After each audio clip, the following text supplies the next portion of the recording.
Hello, my name is Siobhan Cunningham, and I've just released a book called The Deal, which is part of the Fallen Angel series. I thought I'd take a little bit of time to explain to you about the book and why I have created the series. I normally write psychological thrillers, which I've enjoyed doing, but more recently, especially with the chaos going on in the world, I've been a bit more thoughtful about what's been going on, and I remembered a little prayer that I used to say to God when I was a little girl. Sadly, I was taken when I was about 3 or 4, and I escaped. And I heard later that another little girl who was taken, she didn't survive. So there was a prayer that I used to say to God, saying, "If I'm a good girl, when I grow up, and then I die, and I go to heaven, could I sit on a cloud for a little while and help you get the boys and girls that are baddies that slip through your fingers?" And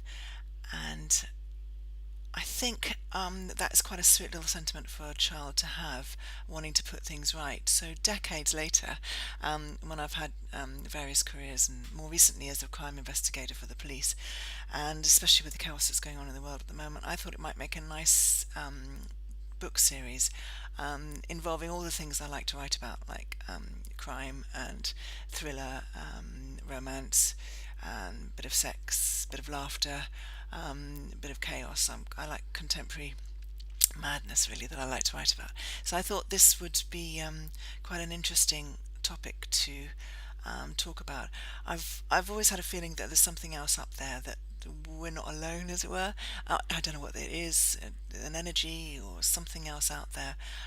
Maybe it's just quantum physics that we don't understand yet, but I feel as though somebody sometimes helps me out of corners that I've got myself stuck in.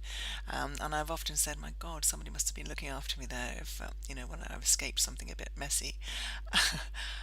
So I've created this fantasy world where there's some vigilante and angels up in the skies. This little girl has a deal with God.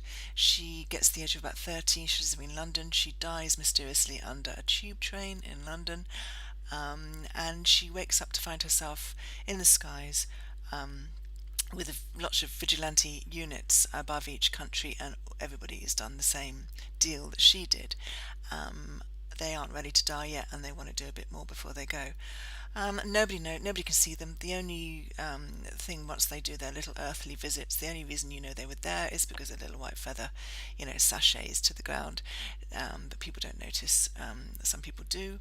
Some people believe in them. Some people ask for their help and they get the help, and those that don't, maybe tend not to get so much help. But you have to ask, and then they'll help, unless it's a major thing that's going on, and then they'll get themselves involved if they can get authority. So it's quite satisfying to do, because everything I'm reading about that I feel is unfair or unjust, I can get my vigilante angels up there to have a go at sorting it out and think about what they do. And for once, the baddies aren't going to get away, which I felt as a little girl that maybe he got away. And I didn't like that. That wasn't fair. So I hope you like it. It's a bit different. Of course, there's some romance in there. I've got some beautiful angels up there, and they probably can't keep their hands off each other. But hey, I haven't got struck down by lightning yet for having sex in the sky, so we'll see. If I die mysteriously, you know that I shouldn't have written about angels falling in love. Anyway, I hope you like it. So it's called The Deal, and it's part of the Fallen Angel series. And have a good day. Thank you.